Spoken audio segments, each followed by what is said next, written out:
Behind the success of every man there is a woman പറയാണ്. പക്ഷെ ഇവരുടെ പുറകിൽ ഇവരുടെ ഭർത്താക്കന്മാരോ അല്ലെങ്കിൽ ആരെങ്കിലും അവരോട് ദൈവത്തിൽ സ്റ്റേജിലേക്ക് വരണം പ്ലീസ്. ഇവരുടെ കുടുംബാംഗങ്ങൾ ദൈവത്തിൽ സ്റ്റേജിലേക്ക് വരണം. വരുമല്ല സർ? എല്ലാവരും ഞാൻ പേരുകൾ വിളിക്കുന്നില്ല, കാരണം ആരൊക്കെ? ബാബു സർ,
വിദ്യാവിനയ സമ്പന്നെ ബ്രാഹ്മണേ ഗവി ഹസ്തിരി പശു, അതുപോലെ തന്നെ ആന, പട്ടി, പട്ടിയെ തിന്നുന്നവ ചണ്ടാളൻ, ഇവരെല്ലാറ്റിലും കുടികൊള്ളുന്നത് ഒരേ ഈശ്വര സത്യമാണ്, ഒരേ ഈശ്വര ചൈതന്യമാണ് എന്ന് കാണുന്നവനെയാണ് നമ്മൾ പണ്ഡിതൻ എന്ന് വിളിച്ചത്. അപ്പൊ അങ്ങനെ ആഘോഷം എന്ന് പറഞ്ഞു കഴിഞ്ഞാൽ നമ്മുടെ സംസ്കൃതിയുടെ മൂല്യങ്ങളാണ്, അത് നമ്മൾ എപ്പോഴും ചേർത്ത് നിർത്തേണ്ടതാണ് എന്നാണ്. കാലഘട്ടത്തിന്റെ കുത്തൊഴുക്കിൽ നമ്മുടെ ആഘോഷങ്ങൾക്ക് പല മങ്ങലും ഏറ്റിട്ടുണ്ടാകും. അതിൽ പലതും ബാഹ്യമായിട്ടുള്ളതൊക്കെ കടന്നുകൂടിയിട്ടുണ്ടാവും. ഓണാഘോഷത്തിലും അതുപോലെയുള്ള കാര്യങ്ങൾ കടന്നുകൂടിയിട്ടുണ്ട്. എന്തുകൊണ്ടാണ് നമ്മളതങ്ങനെ ചെയ്യുന്നത് വെച്ച് കഴിഞ്ഞാൽ നമുക്കതിനെ പറ്റിയുള്ള ശരിയായിട്ടുള്ള അറിവുകളില്ലാത്തത് കൊണ്ടാണ്. ഏത് ആചാരമാണെങ്കിലും ഏത് അനുഷ്ഠാനമാണെങ്കിലും അത് ധർമ്മശാസ്ത്രങ്ങളിൽ പറഞ്ഞിട്ടുണ്ട് എന്നുള്ളതാണ്. ധർമ്മശാസ്ത്രങ്ങൾ എന്നാ പറയുക. ഇന്നിന്ന പോലെ ജീവിക്കാം, ഇന്നിന്ന പോലെ ജീവിക്കരുത്, ഇന്നിന്ന പോലെ ജീവിച്ചാൽ ജീവിതത്തിൽ സുഖവും സമാധാനവും ഉണ്ടാകും, ഇന്നിന്ന പോലെ ജീവിച്ചു കഴിഞ്ഞാൽ ജീവിതത്തിൽ ദുഃഖങ്ങൾ ഉണ്ടാകും എന്ന് നമ്മളെ ശാസിക്കുന്നതാണ് ശാസ്ത്രങ്ങൾ എന്ന് പറയും. ഫിസിക്സും കെമിസ്ട്രിയും ബയോളജിയും മാത്രമല്ല ശാസ്ത്രങ്ങൾ, അത് സയൻസ് എന്ന് പറയാം അതിന് വേണമെങ്കിൽ. പക്ഷെ ശാസ്ത്രം എന്നുള്ള വാക്ക്, ശാസിക്കുന്നത് എന്നുള്ള വാക്കിൽ നിന്നാണ് ശാസ്ത്രം എന്നുള്ള വാക്കുണ്ടായത്. നമ്മളെ ശാസിക്കുന്നു, അല്ല കുട്ടിയെ ശാസിക്കുക എന്ന് പറഞ്ഞാൽ എന്താണ്? നേർവഴി നടത്തുക എന്നുള്ളതാണ്. അപ്പൊ ഇന്നിന്ന പ്രകാരം നിങ്ങൾ ജീവിച്ചു കൊള്ളണം. ഇഷ്ടം പോലെ ജീവിക്കാനുള്ള ഒരു അവകാശം നമുക്കില്ല. മൃഗങ്ങളെ പോലെ ഇഷ്ടം പോലെ ജീവിക്കാനുള്ള അവകാശം മനുഷ്യനില്ല.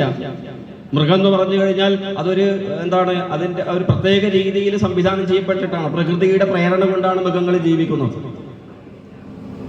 ആ പ്രകൃതിക്ക് പ്രേരണക്കനുസരിച്ചല്ലാതെ അതിനപ്പുറത്തേക്കോ ഇപ്പുറത്തേക്കോ വരാൻ